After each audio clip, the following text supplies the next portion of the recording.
Welcome, Ken, to our episode of Bed and Roof. Here we take care also not only about the housing, selling and investing in the housing, but also we take care about our neighborhood, and we want to make sure that neighborhood we live in is efficient and energy saving. So today we want to speak about the project that you have initiated in Blaschette, and it's energy saving between the neighbors. So let's put it simple. Can you explain to our viewers how everything started from the beginning? Hi, Aukse. Yes, thank you very much for having me. Very excited to be here. Yes, so actually, how did it all start? It's actually a good question. It was rather an idea between neighbors and friends here from Blaschette that we knew that the new law was going to pass in 2024, 2025, that was going to allow to share energy that you produce locally and in your home with your neighborhood. So we inquired ourselves, we thought it would maybe be a good idea to have a non-profit organization, just to have it legally well done, and in order also to make the good decisions with the ministries, if they had to be, or also with Creos and Neighbours. So basically what happened, since we were the first ones here in Luxembourg to... First ones in Luxembourg? Yes, since the law was just passed, and we just a few weeks later we decided to do this. So we were the first ones in Luxembourg to have such a non-profit organization. And what we did is actually to for our members who then joined here in Blaschette, our community, we offered to all the administrative work to do it for them. Okay, so you started in Blaschette, in between the neighbors, and then now you expanded to the whole Lorenzweiler commune, to which Blaschette belongs, correct? Exactly. So basically, how it works is that you have. Imagine you have a 300-meter diameter, okay? And in this diameter of 300 meters, all of the houses that fall into this diameter are allowed to share the energy without costs. So it's there are no network costs that apply. So this is actually a very interesting project, because people then realize that they can have their neighbor's surplus of energy and use it for themselves at a far less price than they would actually pay if they were to buy it directly from the network. Oh, it's actually a great project, and I think in this interview we are going to analyze in details the pros. I don't think there is cons, only the pros of this project, and we will actually invite other communes and other people really to think about it, and perhaps also to create similar projects in their communes. So putting such a project together can involve lots of governmental regulations and lots of agencies.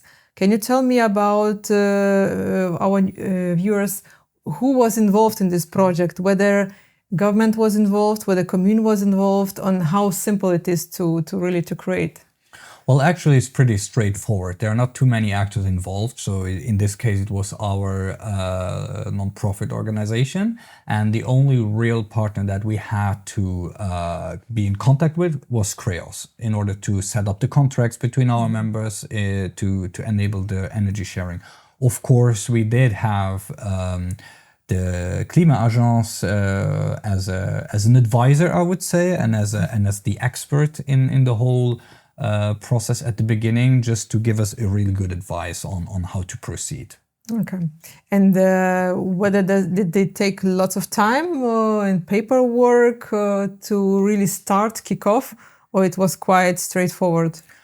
Well, actually, it's pretty straightforward because, well, to be honest, in the beginning, we were not sure how much work it would actually be for us to organize all this for our members. But in the end, it's a pretty simple contract between our members and Creos, which then enables them to share the energy in the neighborhood. So it's, in the end, not that much of a bother to us. So people who are interested should not be afraid of the administrative burden and the time waste in order to set up such a system, because it's really straightforward, as you say. I agree. It's not that much of work, and we've also had some good contacts. We were contacted by other initiatives from other communes who actually wanted to know exactly this question: is it a lot of work? And so we met with these people in city halls throughout Luxembourg, and we told them, oh, just as we do today, it's not that much of work, and so they they had to learn from initiators. Yeah.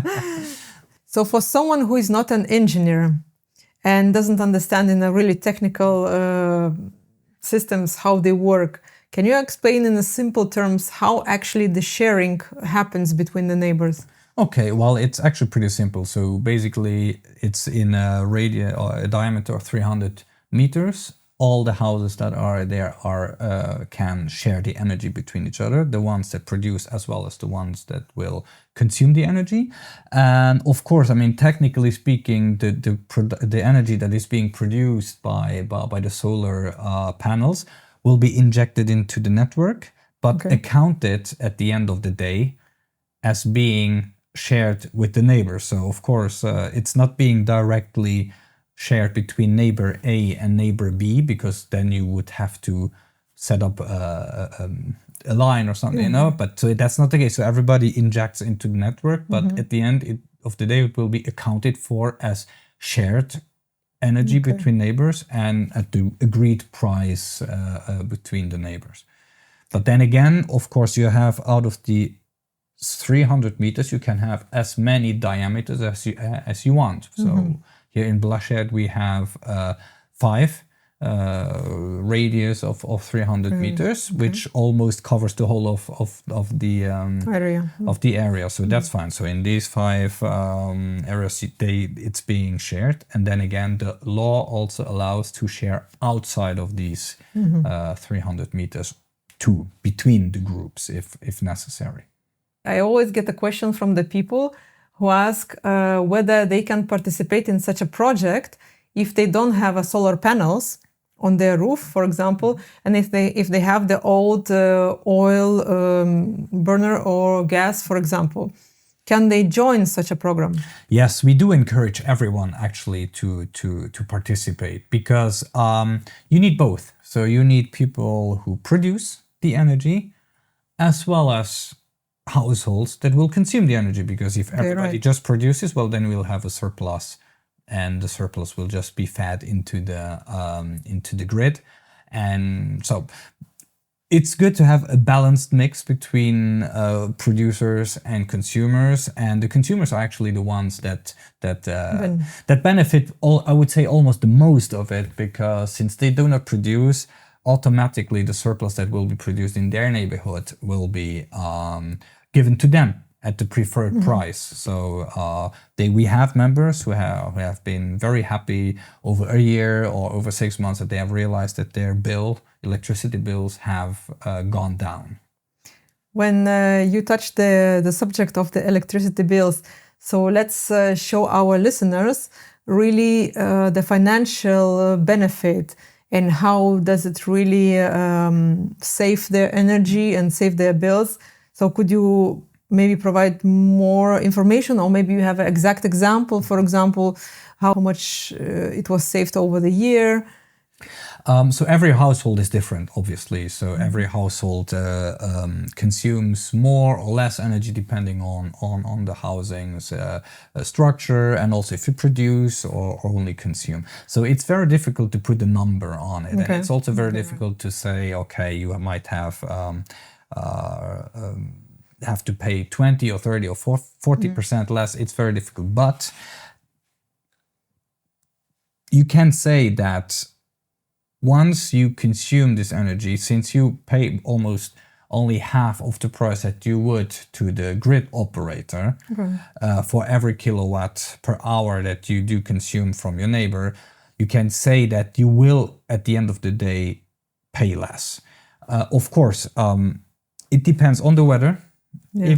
If the sun does not shine, well, then obviously there will be less energy produced, and at night, obviously, no one is going to benefit from it. But we also have members who do have batteries.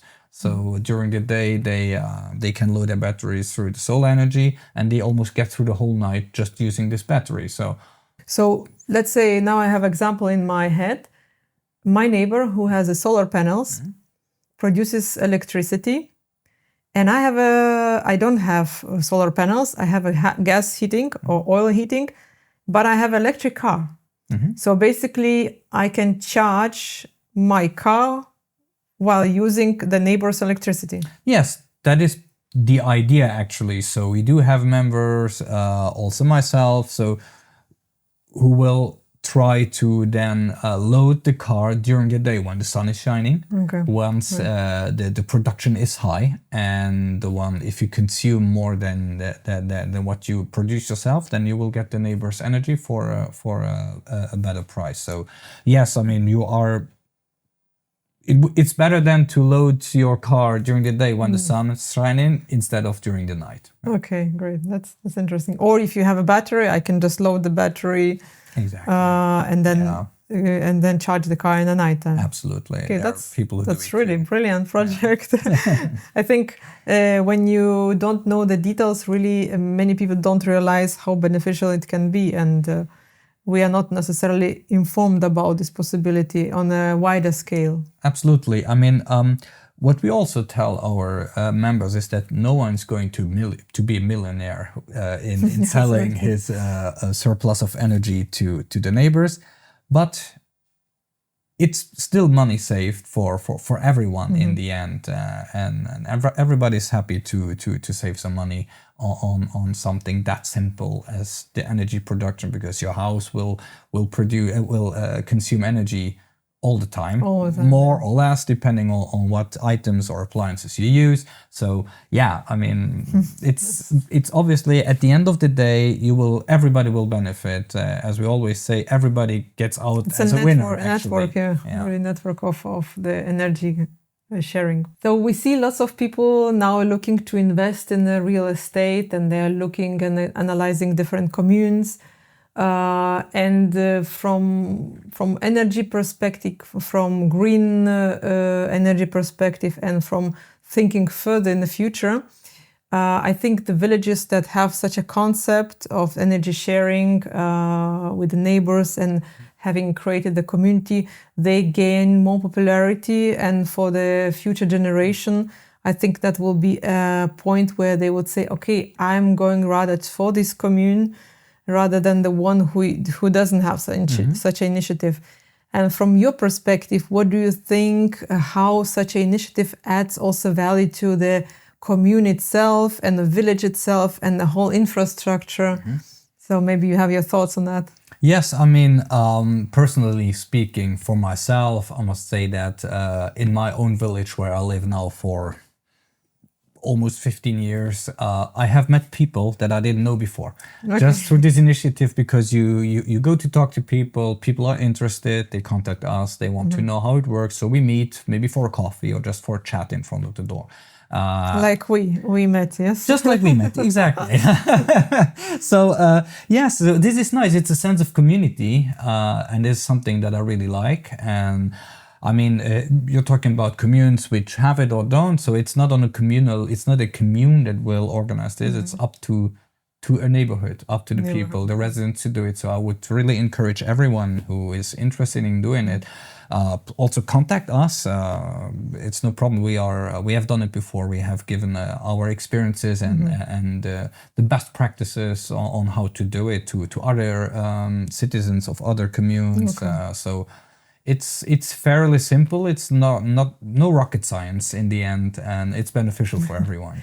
So if someone from Lorenzweiler or any other commune would like to ask you some questions or email you and ask for advice, they can get in touch with you, and you could also advice not only from the residents of Lorenzweiler, but also for the people from other communes, correct? Yes, absolutely. I mean, everybody's free who's really interested in doing this to send us an email, energiedelen@gmail.com.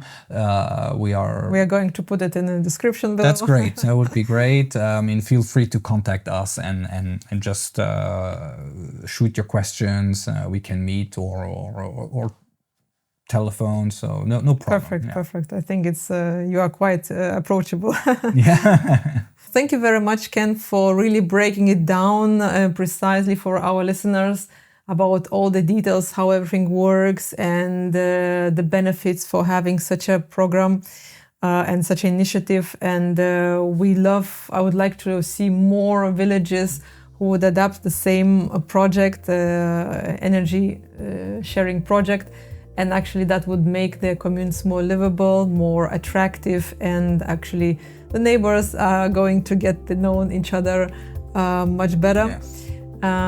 And for sure you would save on energy costs quite a lot. So the final word you would like to say to our listeners as a finishing line?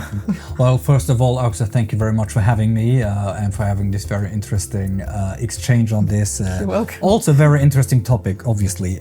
But yes, I mean, I encourage everyone to really reach out if they want to get some information. And it's as we've talked before, it's the sense of community that is very important. To get to know your neighbors, you have something in common with your neighbors. Okay. And obviously the financial gain that you can take away is non-negligible. So it's a perfect system. Yeah, I hope so. Thank you very much. Thank you very much indeed. Thank you.